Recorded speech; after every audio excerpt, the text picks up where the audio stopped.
దేవునికి మహిమ కలుగును గాక. ప్రభునందు ప్రియమైన వాళ్ళరా, ప్రభుని యేసుక్రీస్తు వారి యొక్క ప్రశస్తమైన నామములో మీ అందరికీ శుభవందన తెలియజేస్తున్నాను. మరి ఈ దినము ప్రత్యేకమైన ఆదివారం. ప్రభుని యేసుక్రీస్తు వారు ఆ యెరూషలేముకి ఒక 5 రోజుల ముందుగా వెళ్ళినటువంటి దినము. మరి ప్రభుని యేసుక్రీస్తు వారిని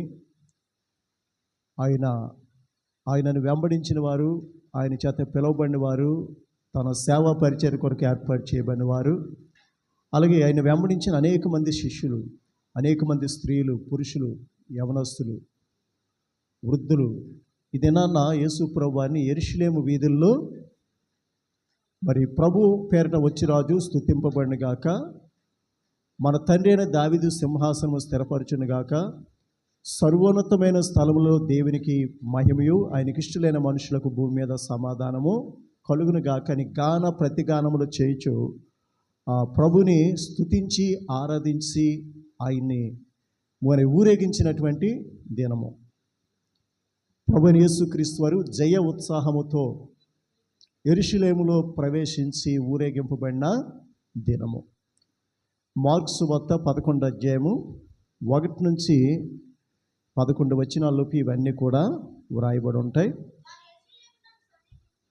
వారు యెరూషలేమునకు సమీపించి ఒలీవల కొండ దగ్గర ఉన్న బేత్పగే బేతని అను గ్రామములకు వచ్చినప్పుడు ఆయన తన శిష్యులలో 2 చూచి, మీ ఎదుటనున్న గ్రామమునకు వెళ్ళుడి, అందులో మీరు ప్రవేశింపగానే కట్టబడి ఉన్న ఒక గాడిద పిల్ల కనబడును, దాని మీద ఏ మనుష్యుడును ఎన్నడూ ఎప్పుడునూ కూర్చుండలేదు, దానిని విప్పి తోలుకొని రండి. ఎవడైనను మీరెందుకు ఇలాగూ చేయుచున్నారని మిమ్మల్ని అడిగిన ఎడల అది ప్రభువునకు కావలసి ఉన్నదని చెప్పుడి. తక్షణమే అతడు దానిని ఇక్కడికి తోలి పంపునని చెప్పి వారిని పంపాను. చాలండి. మరి యేసు ప్రభువారు యెరూషలేములకు ప్రవేశించే ముందు ఒక ఆమడ దూరాన బేత్పగే బేతని అనేటటువంటి చిన్న గ్రామాలు ఉన్నాయి. బేతని అనే గ్రామం ఆయనకు బాగా సుపరిచితం. ఎందుకంటే అక్కడ మార్త, మరియా, లాజరు, యేసు ప్రేమించిన కుటుంబము, యేసు చేత ప్రేమింపబడిన కుటుంబం అక్కడ ఉంది. మరి యెరూషలేమునకు సమీపించినప్పుడు బేత్పగే బేతని అనేటటువంటి ఆ గ్రామాల దగ్గరకు వచ్చినప్పుడు యేసు ప్రభువారు తన శిష్యులిద్దరిని పిలిచి, మీరు ఎదుటనున్న గ్రామమునకు వెళ్ళుడి. అక్కడ వెళ్ళినప్పుడు ఆ ఇంట వాకిట కట్టబడి ఉన్న ఒక గాడిద పిల్ల ఉంటాయి. మీరు వాటిని విప్పి నా యొద్దకు తోలుకొని రండి. ఎవరైనా మీరెందుకు ఇలా చేస్తున్నారని అడిగినప్పుడు అది ప్రభువునకు కావలసి ఉన్నదని వారితో చెప్తే వారి వెంటనే తక్షణమే దాన్ని విప్పి మీతోటి పంపిస్తారు. దేవుని స్తోత్రం. మరి ఇక్కడ చూసినట్లయితే యెరూషలేమునకు 5 దినాల ముందుగానే ప్రభు వచ్చారు. యేసు ప్రభువు యెరూషలేమునకు ప్రవేశించక ముందే శిష్యులతో చెప్తున్నారు, ఇదిగో యెరూషలేమునకు వెళ్ళుచున్నాము, అక్కడ మనుష్య కుమారుడు పాపాత్ములైనటువంటి మనుషుల చేతికి అప్పగింపబడి, దూషించబడి, ద్వేషించబడి, అపహాసించబడి, మరి మొక్క మీద ఉమ్ము వేయబడి ఆయన సిలువకు మరణానికి అప్పగిస్తారు. ఇదిగో మీతో ముందుగానే చెప్తున్నాను. మరి యేసు ప్రభువారు వారికంటే చాలా ముందుగా నడుస్తున్నారట, వేగంగా నడుస్తున్నారట, త్వరపడుతున్నారట. అది చూసి శిష్యులు విస్మయం పొందుతున్నారు, భయపడుతున్నారట. ఆయనైతే చాలా హుషారుగా, చాలా హుందాగా, చాలా స్పీడ్గా అందరికంటే ముందు నడిచేస్తున్నాడట. ఆయన దేనికోసం అంటే అక్కడ సన్మానిస్తారనా, గౌరవిస్తారనా, మరి ఆయనకి ఏదైనా రిసీవ్ చేసుకునే వాళ్ళు ఎవరైనా ఉన్నారా? ఎందుకంటే జయ ఉత్సాహము, పాపం మీద, శాపం మీద, సాతాను యొక్క సింహాసనం మీద వాడి కబంధ హస్తాల్లో నలిగిపోతున్న తన బిడ్డల్ని త్వరగా వారి కోసం నేను బలియాగం అయిపోవాలి, త్వరగా నేను వెళ్ళాలి, త్వరగా సిద్ధపడాలి, త్వరగా వారి పాపానికి పరిహారం చెయ్యాలి, వారిని నా నిత్యజీవ లోకంలో చేర్చుకోవాలంటే నేను శిలువ మీద గాయాలు పొందాలి, రక్తమంతా కాచాలి, ప్రాణం పెట్టి సమాధి చేయబడి తిరిగి 3 దినాన మృత్యుని జయించి తిరిగి లేచి నా బిడ్డలకు నాకు మరి ఒక మార్గము, ఒక సత్యం, ఒక జీవాన్ని ఏర్పాటు చేయాలి. విజయోత్సాహం అంటే సాతాను మీద విజయోత్సాహము. కాబట్టి ఆ పిల్లలు రక్తమాంసము గలవారైనందున మరణము యొక్క బలము గలవానిని, అనగా అపవాదిని మరణము చేత జయించటానికి, జీవితకాలం అంతయు మరణ భయము చేత దాస్యమునకు లోబడిన వారిని విడిపించుటకును ఆయన కూడా రక్త మాంసములలో పాలివాడు ఆయను అని వాక్యం సెలవిస్తుంది. ఆయన సిద్ధపడుతున్నాడు మన పాపాన్ని పరిహరించడం కోసం. మనకున్న సాతాను బంధకాల నుంచి, కట్ల నుంచి, పాశాల నుంచి, సంఖ్యల నుంచి, చెరసాల నుంచి, ఖైదీలోంచి, ఊబిలోంచి మనల్ని పైకి లేవనెత్తడానికి ఆయన తనను తాను సిద్ధపరుచుకున్నారు. 40 రాత్రింబగళ్ళు కట్టిక ఉపవాసం ఉన్నారు. ఆయన ప్రార్థన చేస్తుంటే ఆయన చెమట రక్త బిందువుల వలె భూమి మీద పడుతున్నాయంట. యేసుక్రీస్తు ప్రభువారు ఏం చేసినా, ఏం మాట్లాడినా, ఏ ప్రయాణం చేసినా, ఏం బోధించినా ప్రతీది కూడా ఆయన కోసం కాదు, మన కోసమే, మన కోసమే, మన కోసమనే సత్యాన్ని మనం ఎప్పుడు కూడా మర్చిపోకూడదు. ఆయన పరిశుద్ధుడు, ఆయన రక్తం పరిశుద్ధమైనది. ఆయన చనిపోయి తిరిగి 3వ దినం లేవగలడు, తిరిగి పరలోకానికి వెళ్ళి సింహాసనం మీద కూర్చోగలడు. కానీ మన కొరకు పరిశుద్ధంగా తన మనస్సుని, హృదయాన్ని, శరీరాన్ని, ఆలోచన, తలంపుల్ని కాపాడుకుంటున్నాడు. ఎందుకంటే అంత పరిశుద్ధుడైన దేవుడు పరిశుద్ధమైన రక్తం కార్చాలంటే పాపుల మధ్య కొంతకాలం జీవించాడు. కాబట్టి ఈ లోక మాలిన్యం అంటుకోకుండా మన యొక్క బలి పశువుగా ఆయన పరిశుద్ధంగా ఉండడం కోసం ఎంతో కష్టపడ్డారు, ఎంతో శ్రమపడ్డారు. శారీరకంగా, మానసికంగా, ఆధ్యాత్మికంగా తనను తాను బలపరుచుకున్నాడు. దేవుని స్తోత్రం. వేగంగా అందరికంటే ముందుగా వెళ్తున్నాడట మన రక్షణ కోసం, మన పాప పరిహారం కోసం, మన పాపం నుంచి విమోచించి తన నిత్య జీవ లోకానికి చేర్చుకోవడం కోసం ఆయన త్వరపడ్డారు, ఆయన సిద్ధపడ్డారు, ముందుగా నడుస్తున్నారట. శిష్యులైతే అది చూసి భయపడుతున్నారట, విస్మయం పొందుతున్నారట. దేవుని స్తోత్రం. అలాగే యేసు ప్రభువారు తన యొక్క వాహనమైనటువంటి గాడిద కోసం అది విప్పి నా దగ్గరికి తోలుకొని రండి, నాకు కావాలి అది అని చెప్పండి అన్నప్పుడు, ఏంటి అసలు గాడిద గురించి విచారణ చేస్తే గాడిద అపవిత్రమైన జంతువుల లిస్టులో ఉంది. దేవుని స్తోత్రం. అలనాడు ప్రతీది కూడా, ప్రతి చిన్న విషయం కూడా అది పరిశుద్ధమైనదా అపవిత్రమైనదా, ప్రతి పక్షి, ప్రతి జంతువు, ప్రతి పశువు, ప్రతి తినే పదార్థంలో ఇది పరిశుద్ధమో, ఇది పవిత్రమో, ఇది అపవిత్రమైంది, దీన్ని ముట్టకూడదు, తినకూడదు, తాకకూడదు, అంత నిష్టగా ఉండేది. కానీ ప్రభు అయిన యేసుక్రీస్తు వారి లోకానికి వచ్చి తాను ఊరేగడానికి అపవిత్రమైన జంతువుని ఆయన ఏర్పాటు చేసుకున్నాడు. చూడండి, ఎవరైనా తప్పు చేస్తే, పాపం చేస్తే అవమానకరంగా ఏమంటారండి, వీడిని గుండు కొట్టించి గాడిద మీద ఊరేగించాలి. మరి యేసుప్రభు వారు గాడిదని ఎందుకు అనుకున్నారంటే, గుర్రాలు లేవా? గుర్రాలు లేపడం ఏంటి? నిజమైన చరిత్ర, యుద్ధాలు, మహాపరాక్రమశాలి యొక్క యుద్ధాలు చరిత్రలో ఉన్నాయి. నిజమైన యుద్ధాలు, బలమైన దృఢమైన యుద్ధాలు జరిగాయి. ఆయన పేరే సైన్యములకు అధిపతియగు యెహోవా. మరి వీరులు సూర్యులుగా ఉన్నటువంటి వారు వీరు గుర్రాల మీద వెళ్ళి యుద్ధానికి వెళ్ళారు. దావీదు గుర్రాల రథాలు ఉన్నాయి, సౌలుకి గుర్రాలు రథాలు ఉన్నాయి. మరి లోకరక్షకుడు, పాప పరిహారకుడు అయినటువంటి యేసు ప్రభు వారు గుర్రం మీద వెళ్ళాలి కదా, ఆయన రాజు కదా, రాజులకు రాజు, ప్రభువులకు ప్రభువు కదా. గాడిద ఎంచుకున్నాడు ఏంటి? అది చాలా అవమానం కదా. గాడిద మీద ఊరేగడానికి, గాడిద మీద సవారీ చేయడానికి, గాడిద తను మొయ్యాలని, గాడిద తను ఊరేగించాలని దాన్ని ఎందుకు కోరుకున్నాడంటే, గాడిద అనేది సాత్వికమైన జంతువు.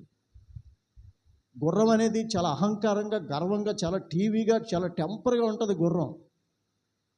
రథాలు, గుర్రాలు అది యుద్ధవాసన చూస్తుంటే ఇంకా రెచ్చిపోయి ఇంకా స్పీడ్గా పరిగెడుతుందట. బుద్ధి జ్ఞానం లేనటువంటి గుర్రముల వలనను, కంసర గాడిదల వలనను మీరు ఉండకండని అవి మీ వద్దకు తేబడినట్లు దాని యొక్క నోరు వారుతోనూ కళ్ళెముతోనూ బిగింపవలనని ప్రభువు సెలవిస్తున్నాడు. అది సాత్వికమైనటువంటి వాహనం, అది మురికి బట్టలు మోసినటువంటి వాహనము, అది బరువులు భారాన్ని మోసేటటువంటి పశువు. ప్రయాసపడి భారం మోసుకుంటున్న సమస్త జనులరా నా యొద్దకు రండి, నేను మీకు విశ్రాంతిని కలుగు చేతును. నేను సాత్వికుడను, దీన మనస్సు గలవాని కాబట్టి నా యొద్దకు వచ్చి నా కాడి ఎత్తుకుని నా యొద్ద నేర్చుకున్నప్పుడు మీ ప్రాణములకు విశ్రాంతి. శరీరానికి విశ్రాంతి కావాలా, ప్రాణానికి విశ్రాంతి కావాలా? ఇక్కడ ప్రాణములకు విశ్రాంతి అంటే అది శరీర సంబంధమైన మాట, ఆత్మ సంబంధమైన మాట. ఆత్మ సంబంధమైన మాట. ఈ లోపల ఏదో ఇస్తాను, ఏదో తినండి తాగండి అని ఇహ సంబంధమైన అతి స్వల్పమైన వాటికంటే గొప్పవి మన కోసం ఇవ్వడానికి అందుకే ఆయన అన్నాడు, మీ ఆత్మలకు మీ ప్రాణాలకి విశ్రాంతి అంటే నీకు నిత్య జీవాన్ని ఇస్తాను, పరలోకాన్ని ఇస్తాను, మోక్షాన్ని ఇస్తాను, స్వర్గాన్ని ఇస్తానని ప్రభు ఈ మాటలో చెప్తున్నాను. మీరు పాపమనే భారం నుంచి విడుదల పొందడానికి నా యొద్దకు రండి. వాడి కాడి బరువుగా ఉంటుంది, అది కృంగదీస్తుంది సాతాను కాడి, కానీ నా కాడి మీకు సులువుగాను, నా భారం మీకు తేలిగ్గాను ఉంటుంది. నా యొద్దకు వచ్చి నా కాడి ఎత్తుకొని నా యొద్ద నేర్చుకోండి, అప్పుడు మీ ప్రాణములకు విశ్రాంతి కలుగును. మన ఆత్మలకి శాంతి, సమాధానం, ఆ పరలోకంలో నిత్యజీవలోకంలో ప్రశాంతత, నిర్మలత్వం, మహిమ, ఘనత, ప్రభావములతో కూడినటువంటి గొప్ప జీవితాన్ని నేను మీకు ఇస్తాను. నా కాడి ఎత్తుకోండి, నా యొద్దకు రండి, నా యొద్దకు వచ్చి నేర్చుకొనుడి. దేవుని స్తోత్రం. చూడండి, గాడిద గురించి పాత నిబంధనలు ఏముందంటే నిర్గమకాండము 34వ అధ్యాయం 19-20 వచనాలు. నిర్గమకాండం 34వ అధ్యాయము 19-20 వచనాలు ఏముందంటే,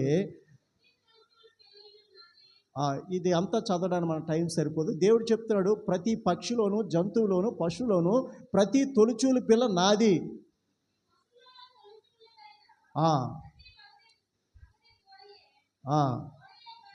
ప్రతి మగది, అది దూడయే కానీ గొర్రె పిల్లయే కానీ అది నాదగును. జాగ్రత్త వినండి, ఇక్కడ ఈ మాట చాలా ఇంపార్టెంట్. గాడిద వద్దంటున్నాడు.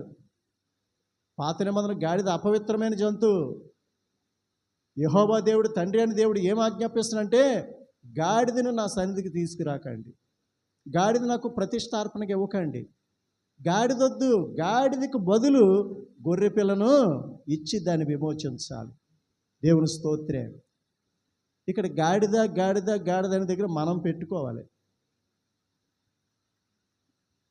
ఆ మురికి బట్టలు మోసే గాడిద, భారవాహికమైనటువంటి గాడిద, అపవిత్రమైనటువంటి మైలు బట్టలు మోసే గాడిదని నా సంధికి తీసుకురాకండి. ఆ గాడిద స్థలంలో ఎవరు పెట్టాలి? మనలో పెట్టుకోవాలి. కట్టబడి ఉన్న గాడిద, విప్పబడి ఉన్న గాడిద, దేవుని సన్నిధికి తీసుకొచ్చిన గాడిద, దాని మీద వస్త్రాలు వేసినటువంటి గాడిద, ప్రభువు కూర్చున్న గాడిద, ప్రభువును ఊరేగించిన గాడిద. ఇక్కడ గాడిద దేనికి సాదృశ్యం ఉందంటే మనకే. ఇక్కడ గాడిదని పాత నిబంధనలో ఎంత చీఫ్గా చూస్తున్నారంటే, గాడిద యొక్క ప్రథమ ఫలం నాకు వద్దు, నా సంధికి తీసుకురాకూడదు, అది అపవిత్రమైనది. గాడిదని నువ్వు విడిపించాలైనా సరే, ప్రథమ ఫలం విడిపించాలంటే నువ్వు అక్కడ గొర్రె పిల్లను దానికి బదులుగా నాకు అర్పించి. ఎవరా గొర్రె పిల్ల? ప్రభు అయిన యేసుక్రీస్తు వారి. యేసుక్రీస్తు వారి ద్వారే మనం అంగీకరించబడుతున్నాం దేవుని సంధిలో. దేవుడు ఒక్కడే, దేవునికి నరునికి మధ్యవర్తి ఒక్కడే. ఈయన క్రీస్తు యేసు నరుడు, ఈయన అందరి కొరకు విమోచన క్రయధనముగా తన్ను తానే అర్పించుకొనెను. దేవుని స్తోత్రం. కాబట్టి ఇక్కడ చూసినట్లయితే గాడిదకు బదులు గొర్రె పిల్లని ఇవ్వాలంట, దాన్ని ఆ విధంగా విడిపించాలట. ఒకవేళ నీకు గొర్రె పిల్లని ఇవ్వడానికి నీ దగ్గర లేకపోతే గాడిద దాని తాలూకా మెడ ఇరిచి అవతల పారేయమని చెప్తున్నాడు. దేవుని స్తోత్రే. దాని మెడ ఇరవాలంటే, మెడ ఇరిగిపోయిన దేనికైనా పనికి వస్తుంది. అది కాలు ఇరిగినా చెయ్యి ఇరిగినా పనికి వస్తుంది, కానీ మెడనే ఇరిచి దాన్ని నిషేధించాలి. అది నా సంధికి తీసుకురాకూడదు. మెడ విరిచివేయబడి దూరంగా పారవేయబడినటువంటి ఆ యొక్క గాడిదని దినాన ప్రభుని యేసుక్రీస్తు వారు తన వాహనంగా, తనను ఊరేగించేదిగా, తనను గణపరిచేదిగా, తనను మోసేదిగా, తనని సువార్తగా ఉపయోగించుకున్నాడు. దేవుని స్తోత్రం. గాడిదని మాట వచ్చిందంటే అక్కడ నిన్ను నువ్వు పెట్టుకోవాలి, నన్ను నేను పెట్టుకోవాలి. దేవుని స్తోత్రం.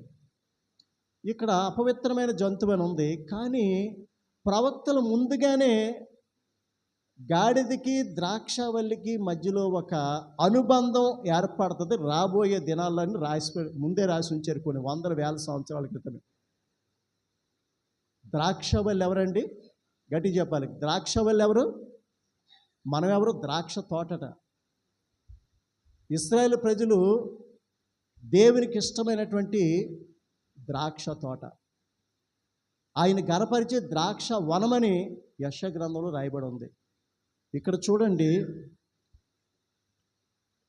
ఆదికాండం 49 అధ్యాయము 10-11 వచనాలు. ఇక్కడ ద్రాక్ష వల్లి అంటే ప్రభు, కానీ గాడిద గురించి కూడా అక్కడ రాయబడి ఉంది. చూడండి, ఆదికాండం 49 అధ్యాయం 10-11 వచనాలు. జాగ్రత్త వినండి, ప్రభు గురించి ఇక్కడ రాయబడి ఉంది. షిలోహు వచ్చే వరకు యోధా యొద్ద నుండి దండము తొలగదు, అతని కాళ్ళ మధ్య నుండి రాజదండము తొలగదు. ప్రజలు అతనికి విధేయులై ఉందురు. ద్రాక్షవల్లికి తన గాడిదను, ఉత్తమ ద్రాక్షవల్లికి తన గాడిద పిల్లను కట్టి, ద్రాక్షరసములో తన బట్టలను, ద్రాక్షల రక్తములో తన వస్త్రమును ఉదుకును. చూసారు, ఇక్కడ ద్రాక్ష వల్లట, ఉత్తమ ద్రాక్ష వల్లట. ఇక్కడ గాడిద అంటున్నాడు, గాడిద పిల్ల అంటున్నాడు.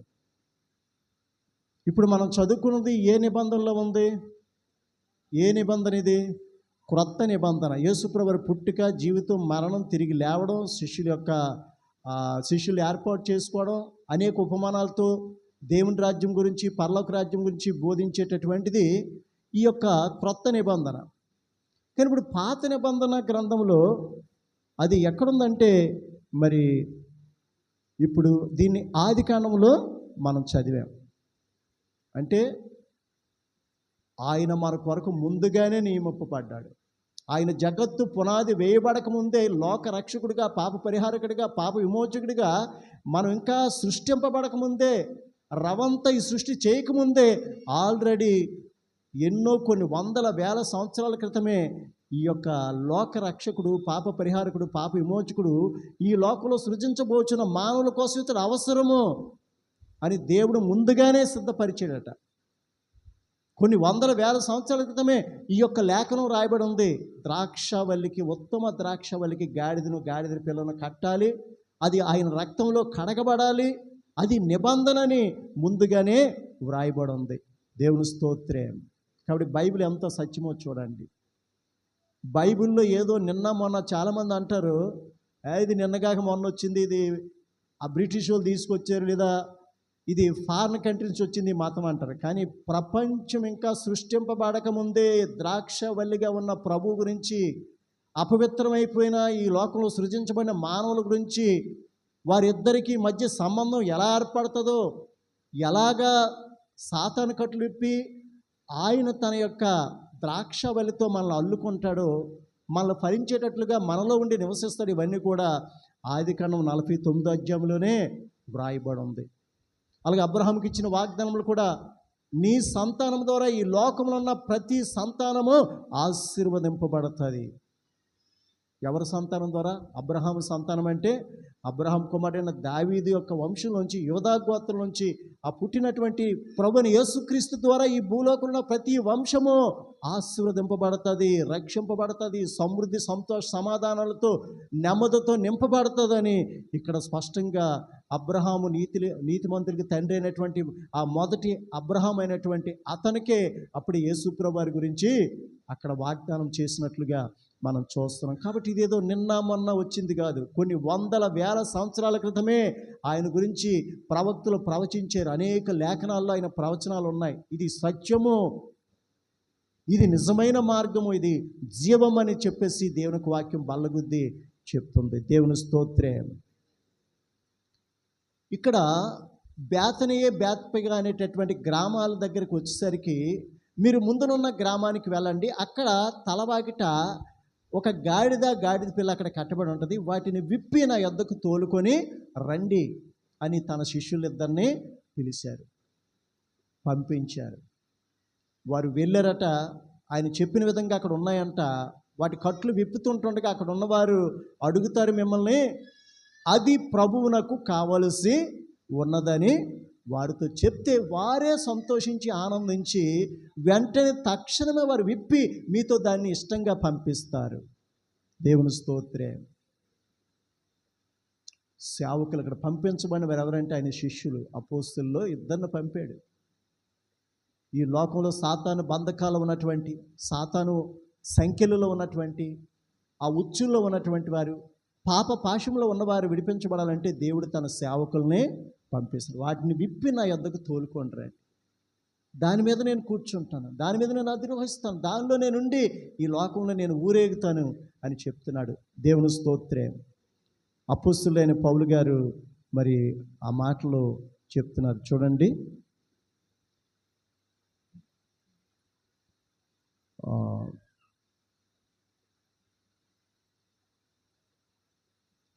రెండో కొరింథీ 2వ అధ్యాయం 14-16 వచనాలు చూడండి. అక్కడ మనందరం కూడా ఆయన ఊరేగించే గాడిదలాగా ఉండాలని ఇక్కడ ఆయన చెప్తున్నాడు. చూడండి, ఇక్కడ పౌలు గారు చెప్తున్నారు, మా ద్వారా ప్రతి స్థలములోనూ క్రీస్తుని యొక్క జ్ఞానమును గూర్చిన సువాసనను కనపరుచుచు ఆయన యందు మమ్మల్ని ఎల్లప్పుడూ విజయోత్సాహముతో ఊరేగించుచున్న దేవునికి స్తోత్రము. మా ద్వారా ప్రతి స్థలములోను క్రీస్తు యొక్క జ్ఞానము యొక్క సువాసనను కనపరుచుటకై ఆయన యందు మమ్మను ఎల్లప్పుడూ ఊరేగించుచున్న విజయోత్సాహముతో ఊరేగించుచున్న దేవునికి స్తోత్రము. సువాసనట, రక్షింపబడుచున్న వారికేమో రక్షణ మంచి సువాసనట, నశించిపోతున్న వారికేమో మరణోద్దమైనటువంటి మరణపు వాసనగా ఉన్నాం. అది రిసీవ్ చేసుకున్నోడు బట్టి ఉంటుంది. సువాసనే, కానీ నశించిపోతున్న వాడికి వెర్రితనం. సిలువను కూర్చున్న వాత నశించున్న వారికి వెర్రితనం. మనకైతే అది దేవుని శక్తి, దేవుని జ్ఞానము, దేవుని బలం అని చెప్పేసి వాక్యము స్పష్టంగా సెలవిస్తుంది. కాబట్టి మమ్మల్ని ఎల్లప్పుడూ విజయోత్సాహముతో మన ప్రభుని యేసుక్రీస్తు వారిని మన హృదయంలో ధరించుకున్నామా? మన హృదయంలోంచి యేసు ప్రభు వారు ఈ లోకంలో ఊరేగుతున్నారా? ఆయన మహిమార్థంగా, సాక్షాత్తంగా మంచి ఆయన యొక్క జ్ఞానం యొక్క సువాసనను మనం అనేక మందికి వెదజల్లుతున్నామా? మళ్ళీ మనం పరిశీలన చేసుకోవాలి. ఒకప్పుడు విలువలేని గాడిదలుగా ఉన్నాం. మైలు బట్టలు, మురుకు బట్టలు, కంపు బట్టలు మోసే గాడిదలుగా ఉన్నాం. బరువులు మూటలు మోసే గాడిదలుగా ఉన్నాం. కానీ ఆయన యొద్దకు వచ్చాము, ఆయన కాడి ఎత్తుకున్నాం. అప్పుడు అది సైతాను కాడి, అది చాలా బరువుగా భారంగా ఉంటుంది. కానీ ఇది చాలా తేలికగా, సులువుగా ఉంటుంది. నా యొద్దకు వచ్చి నా కాడి ఎత్తుకోండి, మీ ప్రాణాలు విశ్రాంతి పొందే విధంగా, అనేక ఆత్మలు రక్షించే విధంగా నన్ను ఊరేగించే గాడిదలుగా మీరు ఉండండి అని ప్రభువైన యేసుక్రీస్తు వారు సెలవిస్తున్నారు. కాబట్టి ఇక్కడ మనం చూసినట్లయితే దాని కట్లు విప్పి నా యొద్దకు తీసుకొని రండి. జాగ్రత్త వినండి. కట్లు అంటే పాపము, వ్యసనాలు, బలహీనతలు, త్రాగుడు, వ్యభిచారము, జోదము, భయంకరమైనటువంటి వ్యసనాలు అనే కట్లలో ఉంటారు. ఈ కట్లు ఎవరు కూడా, కట్లు బాగానే కట్టుకుంటారు కానీ అది విడిపించుకునే శక్తి ఎవరికీ ఉండదు. తన సేవకులు పంపించాడు, వాటి కట్లు విప్పి నా యొద్దకు తోలుకొని రండి. ఇక్కడ ఈ మాటలో మనకేం కల్పిస్తుందంటే, యేసుక్రీస్తు ప్రభు గొప్ప విమోచకుడు, విడిపించేవాడు, రక్షించేవాడు, ఆ స్థితిలోంచి మనల్ని లేవనెత్తేవాడు, మన కట్లను, బంధకాలని, పాశాలని విడిపించేటటువంటి శక్తి కలిగిన, సామర్థ్యం కలిగినటువంటి నిజ దేవుడు, నిజ రక్షకుడు, లోకాన్నే రక్షించేటటువంటి వాడు, లోకంలో ఉన్నటువంటి పాపాన్ని కొట్టివేసేవాడు, శాపాన్ని తీసివేసేవాడు, పాపాన్ని క్షమించేవాడుగా ఇక్కడ ప్రభువు అందరిని విమోచించేవాడుగా ఉన్నాడు. విమోచించడం అంటే దాని అర్థం ఏంటంటే విడిపించడం.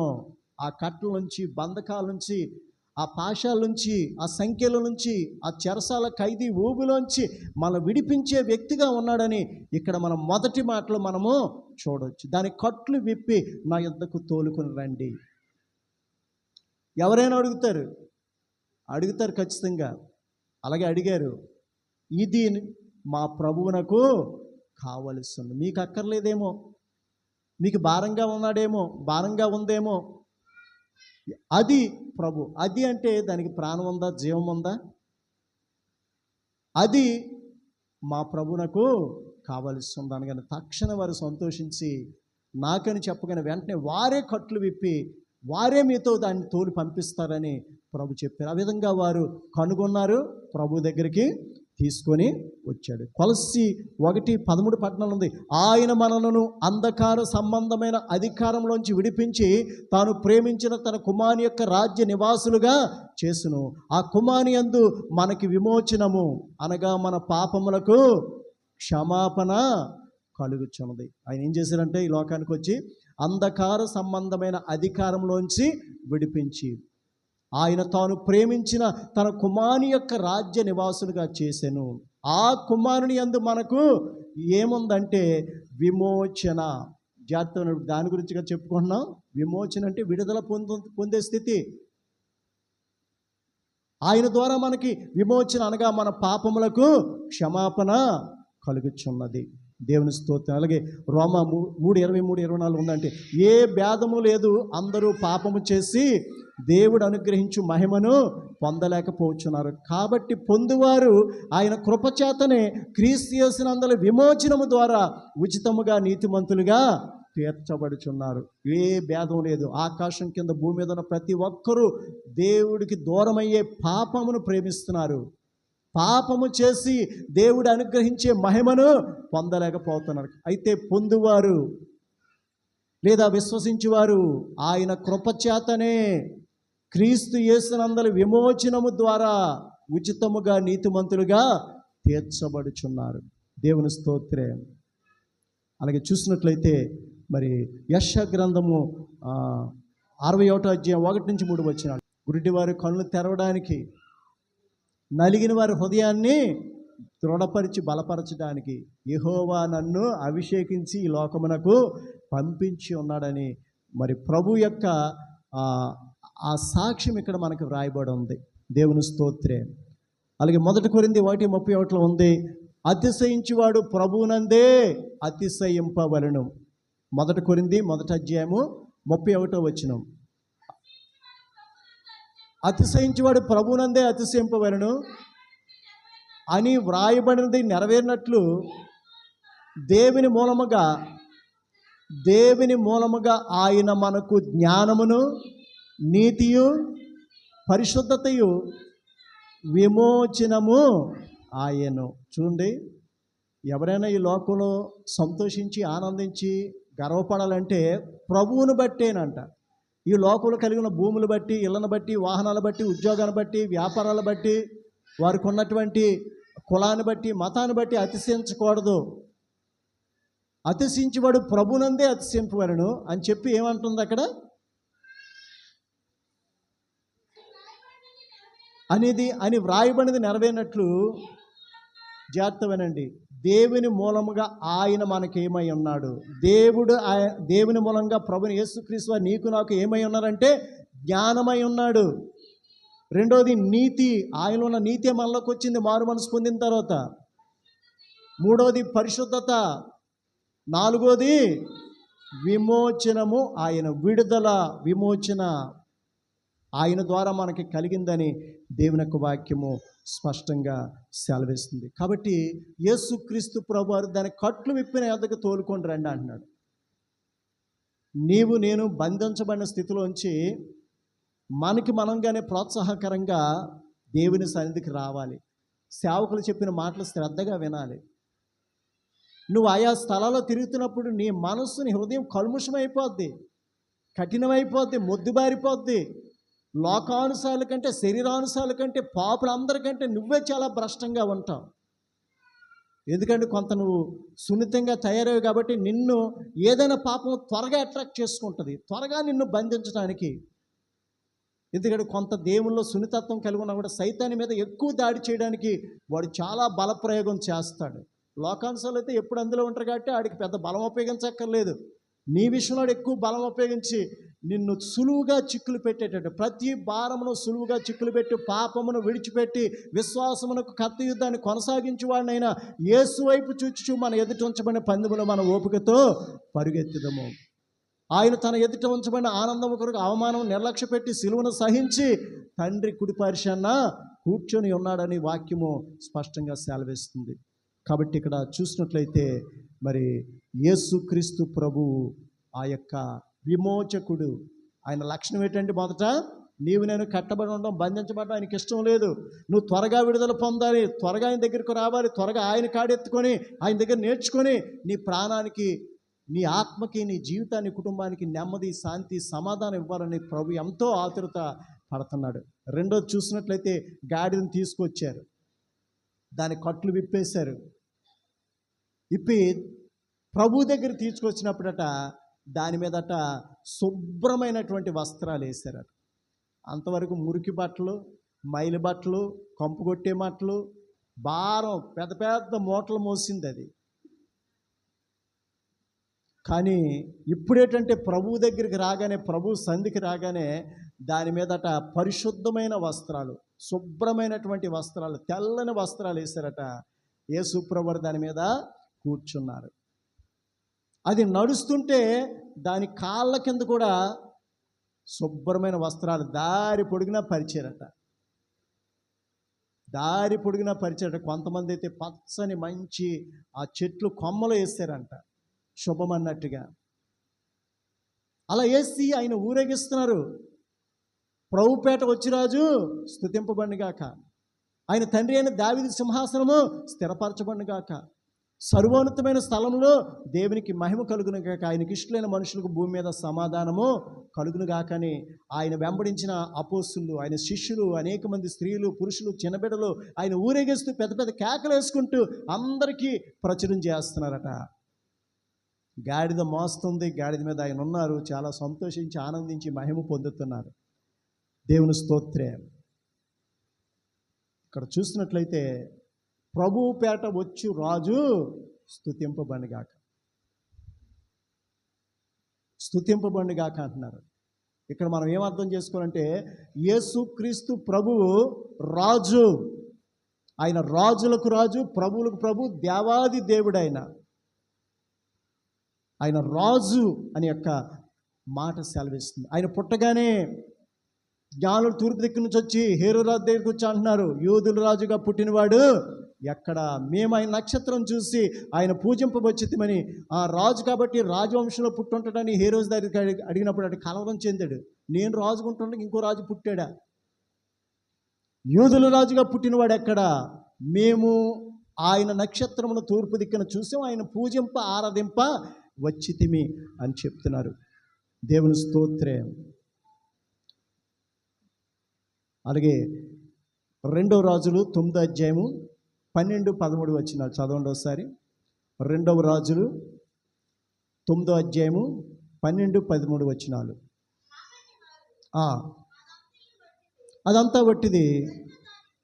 ఇక్కడ ఇదంతా చదవక్కర్లేదు. యెహూ అనేటటువంటి ఒక యవనస్తుని దేవుడు ఇశ్రాయేలు ప్రజల మీద రాజుగా అభిషేకించడానికి ఒక మంచి కుర్రోడిని దేవుడు ఏర్పాటు చేసుకున్నాడు. యెహూ అంటే చాలా పరాక్రమశాలి, చాలా ధైర్యవంతుడు, చాలా చురుకమైన, మంచి యుద్ధ నైపుణ్యం కలిగిన వాడు. దేవుడి కన్నులు యెహూ మీద పడ్డాయి.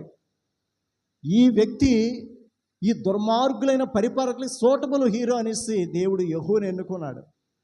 ఆహాబు పరిపాలనలో, యెజబేలు యొక్క ఆధిపత్యంలో, యెజబేలు తన ఇష్టం వచ్చినట్లుగా యెహోవా దేవుని ప్రవక్తలు చంపిస్తున్నప్పుడు, దేవుని బలిపీఠాలు పడగొట్టినప్పుడు, మందిరాలు పడగొట్టినప్పుడు, నైవేద్యాలు ఆపివేసినప్పుడు, దేశమంతా కూడా విగ్రహాలతో నింపేసినప్పుడు, దేవుడు ఒక పౌరుషం కలిగినటువంటి ఒక చురుకైన యవనస్తుని ఆయన మీద కన్నులు పడి యెహూ దగ్గరికి పంపించాడు తన యొక్క ప్రవక్తని.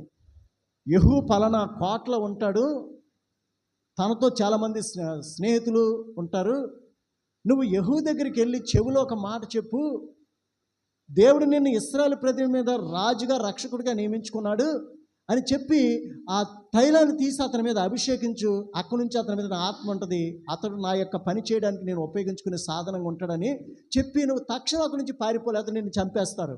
ఎందుకంటే దేవునికి వ్యతిరేకమైన వ్యక్తులు అక్కడ పరిపాలన చేస్తున్నారు. చెవిలో చెప్పి తల మీద అభిషేకం చేసి నువ్వు అక్కడి నుంచి వెంటనే పారిపోయినప్పుడు అక్కడున్న తన స్నేహితులందరూ కూడా, ఎవడాడు వచ్చాడు, నీకేదో చెవిలో చెప్పాడు, తల మీద అభిషేకం చేసి వెళ్తున్నాడు, ఏంటి పరిస్థితి అంటే, ఏమి లేదులే అంటాడు. లేదు నువ్వేదో దాస్తున్నావు, ఖచ్చితంగా నువ్వు చెప్పంటే, నేను ఇశ్రాయేలు ప్రజల మీద రాజుగా నియమింపబడుతున్నానని తన ప్రవక్తను పంపించి ఆ మాట నాకు చెప్పి నన్ను దేవుడు అభిషేకించిన తైలంతో అభిషేకించి పారిపోయాడు అని చెప్పినప్పుడు వెంటనే అక్కడ ఉన్న అందరూ గబగబా హడావిడి చేసి యెహూ రాజు అయి ఉన్నాడు, ఇశ్రాయేలు ప్రజలకు రాజు రక్షకుడై ఉన్నాడు అని చెప్పేసి వెంటనే అక్కడ ఉన్నటువంటి ఆ ఎర్రని తివాచి పరిచి అతను దాని మీద నడిపించారట. దేవుని స్తోత్రే. అది వారి ఆచారం. రాజుని ఒక కార్పెట్ మీద నడిపించి పువ్వులు జల్లుతూ ఆయన అభిషేకిస్తారు. ఇక్కడ కూడా ప్రభుని యేసుక్రీస్తు వారి దగ్గరికి గాడిద వచ్చినప్పుడు ఆ గాడిద మీద వస్త్రాలు వేశారు, గాడిద మీద ఆయన కూర్చున్నాడు. అది నడుస్తున్నప్పుడు దాని కింద కూడా ఆయన నడవట్లేదు, గాడిద నడుస్తుంది. ఆయన వెళ్ళరు, నీలో ఉండి ఆయన వెళ్తారు. నువ్వు చెప్పాలి సువార్త, నువ్వు చెప్పాలి వాక్యం, నువ్వు వెళ్ళి ప్రేమను చూపించాలి, నువ్వు వెళ్ళి సువార్త ప్రకటించాలి, నువ్వు వెళ్ళి రోగులు స్వస్థపరచాలి, నువ్వు వెళ్ళి దెయ్యాలు వెలగొట్టాలి. నీలో ఊరేగుతూ నీలోంచి తనను కనపరుచుకుంటూ దేవుడు ఈ లోకాన్ని రక్షించుకోవడానికి ఈ లోకంలో మన ద్వారా ఆయన మోసే గాడిదలాగా మనల్ని ఉపయోగించుకుంటాడు ఆయన. దేవుని స్తోత్రం. కాబట్టి నీవు నేను ఒకప్పుడు విలువ తక్కువ వారమే, ఎందుకు పనికిరాని వారమే, నిష్ప్రయోజులుగా ఉన్నాం, నిర్జీవంగా నిర్వీర్యంగా ఉన్నాం. కానీ ఈ దినాన దేవుడు నిన్ను తాను ఊరేగేటటువంటి, నీ ద్వారా గొప్ప సాక్ష్యము, నీ ద్వారా గొప్ప సువార్త, నీ ద్వారా గొప్ప స్వస్థత, నీ ద్వారా గొప్ప ఆదరణ, నీ ద్వారా గొప్ప నెమ్మది సమాధానము ఈ లోకస్తుల హృదయాల్లో, జీవితాల, కుటుంబాల్లో చెయ్యాలని, నీలో ఉండి ఊరేగాలని ప్రభు ఎంతో ఆశపడుతున్నాడు. కాబట్టి ఇక్కడ చూసినట్లయితే మరి యేసు మొదటిది ఏంటండి? యేసు విమోచకుడు, రెండోది యేసు రాజు అని దేవుని యొక్క వాక్యము స్పష్టంగా సెలవిస్తుంది. అలాగే చూసినట్లయితే యోహాను సువార్త 18:33లో అక్కడ పిలాతు అంటున్నాడు, నువ్వు రాజువా, నువ్వు యూదులకి రాజువా అంటే నీవన్నట్టే అని అంటున్నాడు, నీవు అన్నట్టే అని అంటున్నాడు. అలాగే జకర్యా 9:9లో ఉంది, సియోను నివాసులారా ఉత్సహించి సంతోషించండి, నీ రాజు నీతిపరుడై, నీతి గలవాడు, రక్షణ గలవాడై, దీనుడనై గాడిద పిల్లను ఎక్కి నీ వద్దకు వచ్చుచున్నాడు. నీ సియోను నివాసులారా, యెరూషలేము నివాసులారా సంతోషించండి, ఆనందించండి, గంతులు వేయండి, నీ రాజు సాత్వికుడై, దీనుడై, రక్షణ గలవాడై నీ వద్దకు వచ్చుచున్నాడు. ఆయన ఎవరండి? నీ రాజు, నా రాజు, మన రాజు, రాజులకు రాజు, ప్రభువులకు ప్రభు అయి ఉన్నాడని దేవుని యొక్క వాక్యము స్పష్టంగా సెలవిస్తుంది. 1 తిమోతి 6:15 స్పష్టంగా చదవండి, త్వరగా ముగించుకుందాం, స్పీడ్గా చదవాలి. 1 తిమోతికి రాసిన 1 పత్రిక 6:15 శ్రీమంతుడును, జాగ్రత్త వినండి, శ్రీమంతుడును అద్వితీయుడగు సర్వాధిపతి యుక్త కాలముల యందు ఆ ప్రత్యక్షతను కనపరచును. రాజులకు రాజు, శ్రీమంతుడినగు సర్వాధికారి. ఆ యుక్త కాలం అంటే ఇదిగో చివరి దినాలు, ఇదిగో ఇప్పుడు మనం ఈ దినాలు చేసుకుంటున్న దాని గురించి అక్కడ రాయబడి ఉంది. ఆ ప్రత్యక్షతను కనపరుచును. ఆ సర్వాధిపతి రాజులకు రాజును, ప్రభువులకు ప్రభువునై ఉన్నాడు. చాలండి, రాజులకు రాజును, ప్రభువులకు ప్రభువునై ఉన్నాడని దేవుని యొక్క వాక్యము స్పష్టంగా సెలవిస్తుంది. కాబట్టి ఇక్కడ చూసినట్లయితే ఒకటి, యేసు విమోచకుడని నిరూపించుకుంటున్నాడు. రెండోది, ఆయన ఈ ప్రపంచం ఉన్న భూరాజులందరికీ రాజులకు రాజు, ప్రభువులకు ప్రభువై, దేవులకు అని పిలువబడుతున్న వారికి దేవాది దేవుడిగా ఆయన ఉన్నాడని దేవుని యొక్క వాక్యము స్పష్టంగా సెలవిస్తుంది. మరి యేసు ప్రభువును ఊరేగించుకుంటూ ఆ యొక్క యెరూషలేములో ప్రవేశించినప్పుడట, ఆ యెరూషలేములో ఉన్నటువంటి అధికారులు, అక్కడ ఉన్నటువంటి ప్రధానులు, అక్కడ ఉన్నటువంటి కొంతమంది సమాజం మంది అధికారులు, ఏంటి గొల్లు, ఏంటి గుంపు, ఏంటి ఊరేగింపు అని చూసి దగ్గరకు వచ్చేసరికి యేసు ప్రభువు అని తెలుసుకున్నారు. ఈయన ఎవరో అని వారి కలవరపడ్డారట. ఎవరి కోసం వస్తున్నాడు? ఎక్కడుందండి దేవుని మందిరం? దేవుని ప్రజలు ఎక్కడున్నారు? దేవుని మందిరం ఎక్కడుంది? ఇశ్రాయేలు ఇంటి వారే నశించిన గొర్రెల యొద్దకే నేను పంపబడ్డాను అంటున్నాడు. లోకస్తుల కోసం కాదన్నాడు. వాళ్ళు తిరస్కరించినప్పుడు లోకస్తులందరినీ ఆయన ప్రేమిస్తున్నాడు, అందరికీ రక్షణను మరి ఉచితంగా ఇస్తున్నాడు. ఒకప్పుడైతే ఆ యొక్క కానాను స్త్రీతో అన్నాడు, ఇశ్రాయేలు ఇంటి వారే నశించిన గొర్రెల యొద్దకే అన్నాడు. మరొకరి కోసం నేను పంపబడలేదు. పిల్లలు తినవలసిన రొట్టె కుక్క పిల్లలకి ఏడు యుక్తము కాదు అన్నాడు. అలాంటిది ఇది నాన్న యేసు ప్రభువు అన్య జనాంగం మధ్య ఆయన ఊరేగుతున్నారు. దేవుడు మందిరం ఉన్న స్థలం, దేవుని ప్రజలు ఉన్న స్థలం, దేవుని నిబంధన ఇవ్వబడినటువంటి ప్రజల మధ్యకు వచ్చినప్పుడు ఆ యొక్క లోకరక్షకుడు మెస్సై క్రీస్తు నుంచి లేఖనాల్లో అనేక మంది ప్రవక్తలు ప్రకటించినప్పటికీ కూడా యేసు ప్రభుని చాలా తేలిగ్గా చులకనగా చూస్తున్నారు. ఆయన వాక్యాన్ని అంగీకరించలేదు, ఆయన బోధ అంగీకరించలేదు. ఎంతసేపు ఆయనలో ఏదో తప్పు పట్టుకోవాలి, విమర్శించాలి, అందరి ఎదుట పరువు తీయాలి, అందరి ఎదుట చులకనగా మాట్లాడాలి, ఎవరు ఈయన వైపు చూడకూడదు, ఎవరు ఈయన మాట వినకూడదు, అందరినీ ఎదుట ఆయన అవమానపరుస్తున్నారు. అక్కడికి ఊరేగించి వెళ్ళబడుతున్నాడు. యేసు ఆ పట్టణంలో ప్రవేశించి దాని విషయమై ఏడ్చి, నీవు ఈ దినమందైనా సమాధానకరమైన నా మాటలు నువ్వు వింటే నీకు ఎంత మేలు, నీకు ఎంత ఆశీర్వాదం, నీకు ఎంత రక్షణ. అయితే ఆ విషయాలు ఇప్పుడు నీ కనులకు మరుగు చేయబడి ఉన్నవి. ఇదిగో శత్రువుని చుట్టూ ముట్టడి దెబ్బ కడతారు, నీ మీద రాయి ఉండకుండా పడగొట్టబడే ఒక దినము, కాల్చివేసేబడే ఒక దినం ఉంది. ఈ దినాన ప్రభు నీతో సమాధాన సువార్తను ప్రకటించడానికి వస్తే నీ ఊరేగించాలి, నీవు నన్ను ఊరేగించాలి, నీవు నన్ను సన్మానించాలి, నువ్వు నన్ను గణపరచాలి. నీవు నన్ను ఈయన ఎవరో అనుకుంటున్నావు, నన్ను తేలిగ్గా చులకనగా చూస్తున్నావు. ప్రభు నిన్ను దర్శించిన ఈ కాలంకు గుర్తెరగలేకపోతున్నావు. ఈ దినమందైనా సమాధాన సువార్త విషయమే నా మాట మీరు వింటే మీకు ఎంత మేలు. మీరు వినరు, మీరు అంగీకరించరు. ఒకానొక దినాన శత్రువులు వస్తారు, శత్రువులు వచ్చి నీ చుట్టూ ముట్టడి దెబ్బ వేస్తారు. నీ యొక్క గోడలు, నీ యొక్క చుట్టూ ఉన్న ప్రాకారాలు రాయి మీద రాయి నిలబడకుండా క్రోలద్రిసి పడగొట్టబడే దినం అంటది.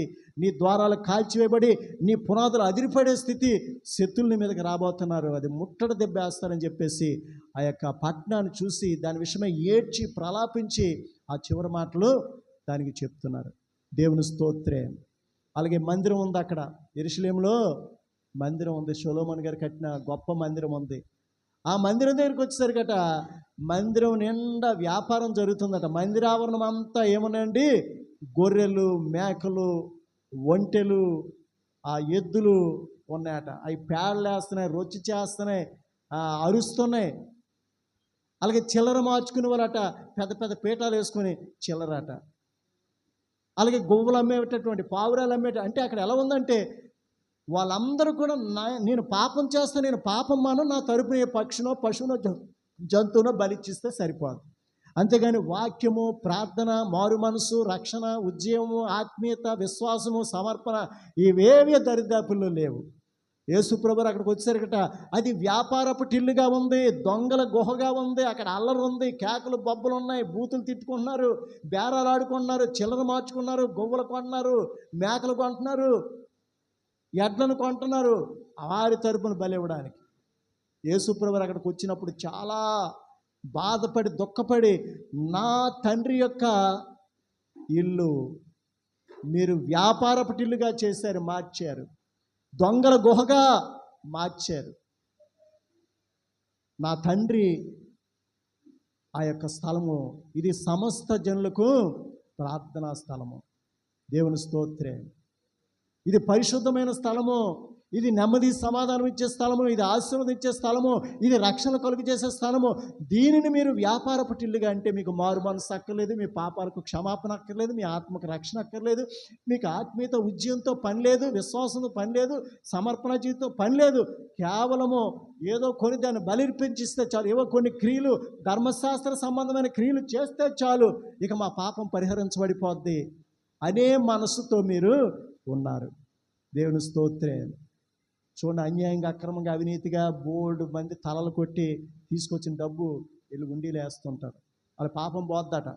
ఇగో నేను పాపం చేశాను, ఇదిగో నేను పాపం తాలూకు ఇందులో వేసేస్తున్నాను, నా పాపాన్ని నువ్వు పరిహరించి నీకు ఇచ్చాను కదా, నా దాంట్లోని ఈ అన్యాయపు అక్రమ సిరి నీకు కూడా ఇచ్చాను కదా, అంచేత నువ్వు శాంతించి నన్ను ఆశీర్వదించి అన్నట్టుగా అవన్నీ వేస్తున్నా. అలా కుదరదు. దేవుని స్తోత్రే. వారందరూ కలిగిన దాంట్లోంచి విస్తారంగా కలిగిన దాంట్లో కొంచెం వేశారు. ఈమైతే తన లేమిలో తను కలిగిందంతా వేసింది, హృదయంతో వేసింది, వాళ్ళ శరీరంతో గొప్పతనం కోసం వేస్తున్నారు. ఈమె ఎక్కువ వేసిందని చెప్తున్నాడు. ఒక పేద 2 కాసులు వేస్తుంది. తను కలిగిందంతా అంటే అక్కడ ఏముంది? సమర్పణ. ఏముంది? తన కోసం ఆలోచించలేదు, దేవుని కోసమే ఆలోచించింది. అందరికంటే ఈమె ఎక్కువగా వేసిందని చెప్తున్నాడు. దేవుని స్తోత్రం. కాబట్టి ఇక్కడ చూసినట్లయితే దేవాలయాన్ని శుద్ధి చేశాడు. తాళ్ళతో కొరడాలు కట్టి అక్కడ గువ్వలమ్మేవారి పీఠాలు అవి కూడా ఇసిరేసి ఆ పశువులు జంతువుల్ని తాళ్ళతో కొడాలతో కొట్టి వాటన్నిటిని కూడా బయటికి పంపించేసి, నా తండ్రి ఇల్లు సమస్త జనులకు ప్రార్థనా మందిరం అనబడును, మీరు ఈ యొక్క ఇంటిని వ్యాపారపు ఇల్లుగా దొంగల గుహగా మార్చేశారని ఆయన చాలా కోపగించుకొని ఉగ్రుడే వాటన్నిటిని కూడా తరిమేసినట్లుగా, శుద్ధి చేసినట్లుగా, మందిరాన్ని మళ్ళా తిరిగి పునరుద్ధరించినట్లుగా మనము చూస్తున్నాం. దేవుని స్తోత్రం. యేసు ప్రభువు ఏమండి? మన హృదయం అనేటటువంటి ఇల్లుని శుభ్రం చేసే వ్యక్తిగా ఉన్నాడు. వాక్యము ద్వారా, ఆయన చేసే ప్రార్థన విజ్ఞాపన ద్వారా, ఆయన మనల్ని అభిషేకించిన ఆత్మ ద్వారా మనల్ని శుద్ధి చేస్తున్నాడు. ఆయన మనల్ని పరిశుద్ధపరుస్తున్నాడు, పవిత్రపరుస్తున్నాడు. తనకు దేవునికి ఒక మందిరంగా, ఆలయంగా, నివాసయోగ్యంగా మనల్ని దేవుడు ప్రతిష్ఠిస్తున్నాడు ప్రతి క్షణం కూడా. కానీ మనం రిసీవ్ చేసుకోవట్లేదు, మనం అంగీకరించలేదు, మన హృదయాన్ని కఠినపరుచుకుంటున్నాం. కురివింద వలె మన యొక్క హృదయాన్ని నలుపుగా ఉంచుకోవడానికే ఇష్టపడుతున్నాం. కాబట్టి 1 కొరింథీ 3:16-17 ఏముందంటే, మీరు దేవుని ఆలయమై ఉన్నారనియు పరిశుద్ధాత్మ మీలో నివసించుచున్నదనియు మిమ్మల్ని గూర్చి మీరు ఎరుగురా. దేవుని ఆలయము పరిశుద్ధమై ఉన్నది, ఆ ఆలయం మీరే అయి ఉన్నారు. ఎవడైనా దేవుని ఆలయంగా ఉన్న హృదయాన్ని, శరీరాన్ని పాడు చేస్తే వారిని నేను, వారి జీవితాన్ని, వారి కుటుంబాన్ని పాడు చేస్తానని ప్రభు సెలవిస్తున్నాడు. అలాగే మీ దేహములు దేవుని చేత, అదే 1 కొరింథీ 6:19-20 ఏముందంటే, మీ దేహములు దేవుని చేత మీకు అనుగ్రహింపబడి మీలోనున్న పరిశుద్ధాత్మకి ఆలయమై ఉన్నదని మీరు ఎరుగురా. మీరు మీ సొత్తుకారు, విలువ పెట్టి కొనబడిన వారు కనుక మీ దేహముతో మీ దేవుణ్ణి మహిమపరచండి మీ జీవితకాలం అంతా అని ప్రభు సెలవిస్తున్నాడు. దేవుని స్తోత్రం. ఊరేగించగలుగుతున్నామా? ఆయన కొరకు మంచి సాక్ష్యం కలిగిన జీవితం మనకుందా? మనం దేవుని బిడ్డలుగా లోకం గుర్తించిందా? మనలో ఉండి ప్రభు ఈ లోకాన్ని ప్రేమించగలుగుతున్నాడా? లోకాన్ని క్షమించగలుగుతున్నాడా? లోకానికి సమృద్ధిని ఇవ్వగలుగుతున్నాడా? లోకానికి సంతోషాన్ని, ఆనందాన్ని, సమాధానాన్ని, నెమ్మది కలుగు చేసే గాడిదిగా, ఆయన ఊరేగించే గాడిదిగా, ఆయన మోసుకెళ్లే గాడిదిగా, ఆయన సాక్షాత్తంగా జీవించే గాడిదిగా నీవు నేను మనం ఉన్నామా లేదని మనము పరిశీలన చేసుకోవాలి. దేవుడి పరిశుద్ధ మాటలు మనందరి వినికిడిలో, హృదయాల్లో నురంతులుగా ఫలింపచేయునుగాక. ఆమేన్.